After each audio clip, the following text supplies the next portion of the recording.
واقعہ سنیے کربلا کا ایک نیک شخص جس کی دکان کربلا میں تھی، عطر بیچتا تھا، تسبیحیں، سجدگاہیں، لوگ آتے تھے اس سے لیتے تھے، بوڑھا شخص پورے کربلا میں مشہور کہ اس سے بڑا کوئی تہجد گزار نہیں، لوگوں نے زبان سے کبھی جھوٹ نہ سنا، غیبت نہ سنی، ہمیشہ نیکی کی باتیں اور نیکی کی باتیں کرتا۔ حرم امام حسین کا ایک خادم جو خدام کا لیڈر ہوتا ہے اس کا انتقال ہو گیا، خدام نے میٹنگ کی کہ اب ہمیں ایک نئے خادم کا انتخاب کرنا ہے، کس کا انتخاب کریں؟ تو سب نے کہا وہ جو عطر فروش، نام مجھے یاد نہیں، شیخ حسن یا کوئی نام تھا، وہ سب سے بڑا نیک ہے، متدین ہے، پورے کربلا میں مشہور ہے کہ اس سے بڑا کوئی نیک نہیں۔ اس کے پاس آئے، شیخ صاحب اگر ہم چاہتے ہیں کہ آپ، یہ فریضہ ہر آدمی کی تمنا ہے کہ امام حسین کے حرم کا خادم بنے، ہم خدام کا آپ کو ہیڈ بنانا چاہتے ہیں، کیونکہ نیچے خادم ہیں، ہیڈ بھی ایسا ہو جن کو دیکھ کر وہ انسپائر ہوں، متقی ہو، پرہیزگار ہو۔ اس نے کہا نہیں، میں گنہگار، میں خطا کار، یہ عہدہ، میں اس عہدے کے قابل نہیں ہوں، بڑا اصرار کہ ہمارے پاس کوئی نہیں۔ اس نے مان لیا۔ کہتا ایک ہفتہ گزرا، صبح حرم جاتا تھا، شام کو اپنی دکان پہ آتا تھا، تھوڑی خدمات کرتا تھا، کبھی جھاڑو دے دیا، کبھی مولا کے دروازے، مختلف چیزوں کی دیکھ بھال کرتا تھا۔ ایک ہفتے کے بعد کیا دیکھا، مولا کے حرم کے صحن میں شور شرابہ بپا ہے۔ دوڑا دوڑا آفس سے نکلا، صحن میں آیا، بھائی کیا ہوا ہے؟ دیکھا ایک خاتون ہے جو چیخ رہی ہے، خادموں کو ڈانٹ رہی ہے۔ آیا، میری بہن مسئلہ کیا ہے، کیا ہوا ہے؟ کہا آپ کیسے خادم ہو، آپ کی ڈیوٹی کیا ہے؟ یہاں ظاہر امام حسین کی حفاظت ہو، اس کے سامان کی حفاظت ہو، میں مولا کے حرم میں آئی ہوں اور یہاں پہ میرا پرس چوری ہو گیا ہے، میرا پیسہ، میرا سب کچھ اس پرس میں تھا۔ اس نے کہا میں معذرت کرتا ہوں، ایک ہفتہ ہوا ہے میں نے یہ عہدہ سنبھالا ہے، میں دیکھتا ہوں، دیکھ بھال کرتا ہوں، ڈھونڈتے ہیں۔ اس نے کہا نہیں، یہاں میرا پرس چوری ہوا ہے۔ اس نے کہا حرم کے دروازے بند کر دو، دروازے بند کی، جتنے لوگ تھے ان کا میں معذرت چاہتا ہوں، میں نہیں کہہ رہا کہ آپ سب چور ہیں، لیکن اس خاتون کا دل مطمئن کرنے کے لیے مجھے چیکنگ کرنی پڑی، سب کی چیکنگ کی لیکن پرس نہیں ملا۔ خاتون اور غصے میں آ گئی، کہنے لگی میں سب کو بتاؤں گی میرا پرس تو نے چوری کیا۔ بندہ خدا میں نے کیسے چوری کیا؟ کہ تمہاری ڈیوٹی ہے کہ میرا پرس مجھے ڈھونڈ کے دو، اگر نہیں ڈھونڈ کے دو گے میں شور و شرابہ کروں گی۔ اس نے کہا امام حسین کی ظاہر ہو، مجھے 3-4 دن کی مہلت دو، میں تمہارا پرس تمہیں ڈھونڈ کے دے دوں گا۔ خاتون نے کہا ٹھیک ہے، چلی گئی اپنے ہوٹل پر۔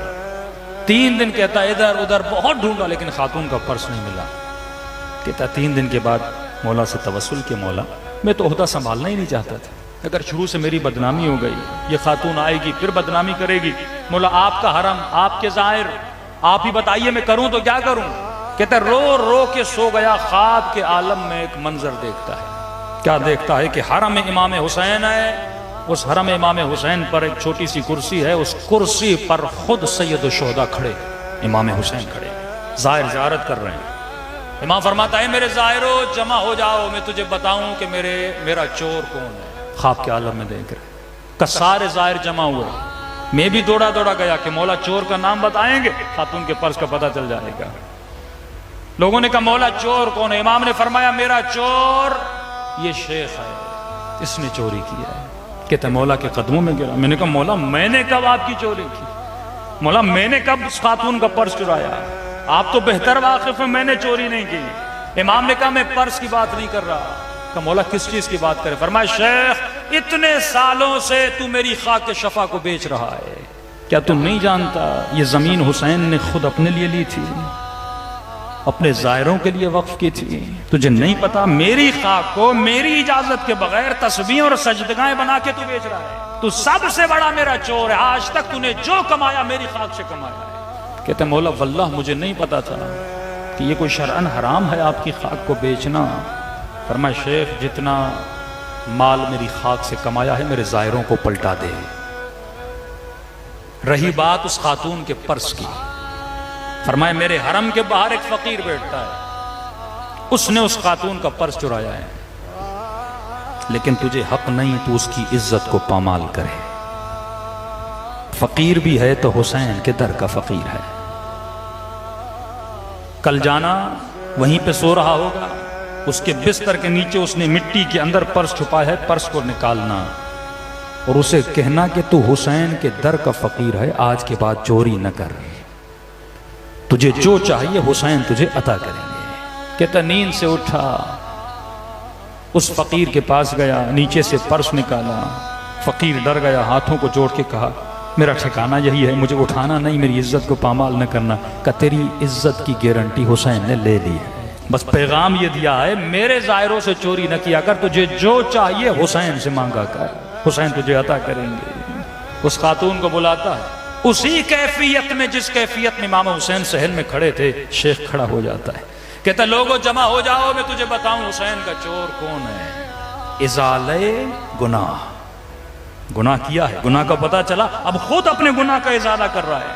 یہ ہے اپنے نفس کو رون دینا، یہ ہے اپنے گناہ سے معافی کر لینا۔ اگر ایسا نہ کرتا بھائی لوگوں کو پتہ چلے گا میری عزت کا کیا ہوگا، میری آبرو کو کیا ہوگا۔ عزت دینے والا خدا ہے، آبرو دینے والا خدا ہے۔ کیا لوگ تجھے عزت دیں گے، لوگ تجھے آبرو دیں گے؟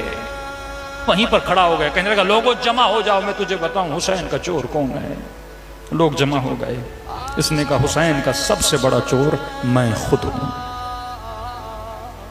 لوگوں نے کہا شیخ تو متدین ہے، تو نمازی ہے، کیوں خود پہ بہتان لگا رہا ہے؟ ہم جانتے ہیں تجھ سے بڑا نیک کوئی نہیں ہے۔ کہا تجھ سے زیادہ مجھے حسین جانتا ہے، حسین مجھے جانتا ہے کہ میں کیا ہوں، میں نے کیا کیا ہے۔ آقا نے خواب میں کہا تو میرا چور ہے، اتنے سال سے میں نے حسین کی تربت کو بیچا ہے جس کی اجازت نہیں ہے۔ لہٰذا لوگوں جس کو پتا ہے، جس نے مجھ سے لی ہے، آ کر مجھ سے پیسے واپس لے لیں۔ کہتے ہیں کہ ڈیلی بیسس پہ لوگ آتے تھے، شیخ پیسے دیتے رہتے تھے۔